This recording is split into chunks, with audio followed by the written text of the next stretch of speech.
আসসালামু আলাইকুম সম্মানিত ভিউয়ার্স, মাই মেরি লাইফ চ্যানেলে আপনাদেরকে স্বাগতম।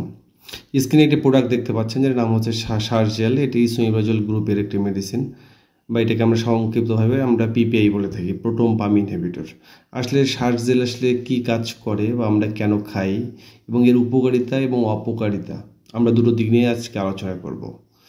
তো আমরা জানি যে সার্জেল সাধারণত এটা গ্যাস্ট্রিকের সমস্যায়, আমাদের অ্যাসিডিটির সমস্যায় এটি ডক্টররা সাধারণত আমাদেরকে প্রেসক্রাইব করে থাকে। আসলে অ্যাসিডিটির সমস্যা বলতে যে সমস্যাগুলোকে আসলে বোঝানো হয়, যেটা হচ্ছে হার্টবার্ন, সাধারণত বুক জ্বালা পোড়া করা, অ্যাসিড রিফ্লাক্স, যেটা আমাদের সাধারণত গ্যাস্ট্রিকটা উপরের দিকে আসলে রিফ্লাক্স হয়ে থাকে, যেটি সাধারণত যেটাকে টক ঢেকুর আসলে বলা যায়।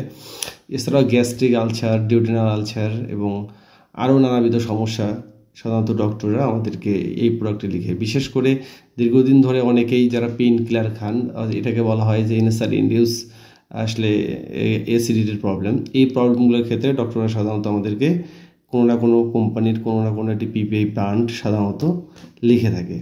আসলে প্রোটন পাম্প ইনহিবিটরগুলো আসলে মূলত কাজটা কি? এগুলো হচ্ছে পাকস্থলীর আসলে অ্যাসিডটাকে কমানো। আপনার গ্যাস্ট্রিক, আপনার অ্যাসিড রিফ্লাক্স, আপনার আলসার, এই সমস্যাগুলো এটি সাধারণত দ্রুত কাজ করে। এখন আমাদের আসলে প্রশ্ন হচ্ছে যে দীর্ঘদিন যাবত আমরা আসলে এই গ্যাস্ট্রিকের ওষুধ খাওয়ার ফলে আমাদের মারাত্মক কিছু ক্ষতি হয়, যেটা আসলে আমরা অনেকে জানি, অনেকে আমরা জানি না। আমরা আজকে ঠিক এই ক্ষতিকারক দিকগুলো নিয়ে কথা বলবো। আপনার সমস্যাগুলো নিয়ে, যে আপনি ডক্টরের পরামর্শ নিয়ে দীর্ঘদিন যাবত আপনি ওষুধ খাচ্ছেন এবং অনেক সময় আপনি আপনার এক্সপিরিয়েন্স থেকে, আপনার পার্শ্ববর্তী অনেক ফার্মেসি বা অনেকের রেফারেন্স বা আপনার এক্সপিরিয়েন্স থেকে আপনি দীর্ঘদিন এই ওষুধগুলো খেয়ে যাচ্ছেন উইদাউট ডক্টরের সাজেশনে। তো সেক্ষেত্রে দীর্ঘদিন এই ওষুধ সেবন করার কারণে আপনার কি কি ক্ষতি হতে পারে, আমরা সেই বিষয়গুলো নিয়ে আজকে আপনাদের সাথে আলোচনা করতে চাই। আমাদের মাই মেরি লাইফ চ্যানেলের সাথেই থাকুন।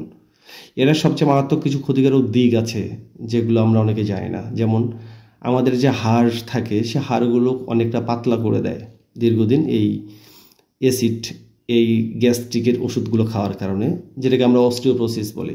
আপনারা জানেন যে আমাদের বডিতে সাধারণত ক্যালসিয়ামগুলো স্টোরেজ থাকে, বাট আমাদের নর্মাল ক্যালসিয়ামের রিকোয়ারমেন্ট হচ্ছে 1200 থেকে 1300 কিলোগ্রাম। সেক্ষেত্রে আমাদের যে ক্যালসিয়ামটা থাকে, সে ক্যালসিয়ামটাকে শোষণ করে নেয়। এবং আমাদের বডিতে একটা ইম্পর্ট্যান্ট একটা এলিমেন্ট হচ্ছে ভিটামিন B12।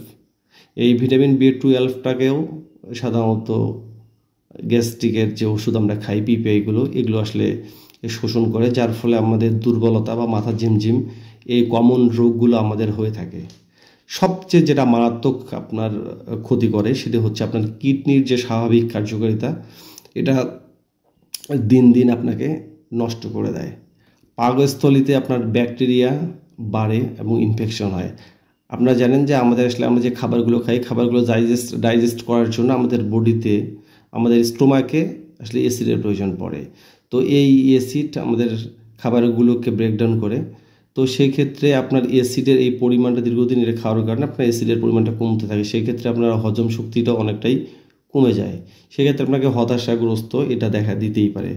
আপনি ওষুধ খাচ্ছেন কিন্তু আপনার শরীর আস্তে আস্তে খারাপ হয়ে যাচ্ছে, সেই দিকটা আপনি কখনোই খেয়াল করতেছেন না। আসলে এই ক্ষেত্রে আপনি ভাবছেন যে আমি তো অনেক দিন ধরে খাচ্ছি, আমার তো আসলে কিছুই হচ্ছে না। কিন্তু এই ওষুধগুলো ধীরে ধীরে আপনার শরীরের ভিতরে অনেক ক্ষতি করতেছে। এগুলোকে আপনি সাইলেন্ট কিলারও বলতে পারেন। একদিন আপনার হাড়গুলো আসলে কোনো না কোনো সময় কোনো কারণে ভেঙে যাবে বা কিডনিটা বিকল হয়ে যাবে। আসলে তখনই আসলে আমরা চিন্তা করি যে আসলে কী কারণে এত তাড়াতাড়ি এই প্রবলেমগুলো আমাদের হলো। আসলে মূলত এই কারণগুলো হচ্ছে দীর্ঘদিন আমরা অনিয়ন্ত্রিত এই এনএসাইড বলেন আর এই গ্যাস্ট্রিকের ওষুধগুলো বলেন আমরা খেয়ে আসছি। তো এর সমাধান কি? আসলে এর একটা সমাধান আছে সম্ভবত। এই সমাধানগুলো হচ্ছে যে প্রথমত আপনার অভ্যাসটা পরিবর্তন করুন। রাতে দেরি করে খাওয়া বন্ধ করুন। তেল ঝাল এই খাওয়াগুলো বন্ধ করুন। বেশি বেশি করে পানি খান এবং ভিটামিন এবং প্রাকৃতিক খাবারগুলো গ্রহণ করুন। নিয়মিত ঘুম এবং ব্যায়াম করুন এবং ডক্টরের পরামর্শ ছাড়া কোনো পিপিআই বা প্রোটন পাম্প ইনহিবিটর বা যে কোনো ধরনের গ্যাস্ট্রিকের ওষুধ আপনার কন্টিনিউ করা যাবে না। ডক্টর যতদিন বা যে সময় যতটুকু ডোজ আপনাকে লিখে ডেইলি 1 or 2 টাইমস, তো আপনি সেটা কমপ্লিট করবেন, বা ডক্টর লেখা শেষ করলে আপনি এটা খাওয়া বন্ধ করে দেবেন। যতদিন খেতে বলে ঠিক ততদিনেই আপনি খাবেন। শেষ কথা আমরা এইটুকুই বলতে চাই যে অবশ্যই আপনার স্বাস্থ্য আপনি সচেতন হন এবং ডক্টরের পরামর্শ অনুযায়ী ওষুধ সেবন করুন।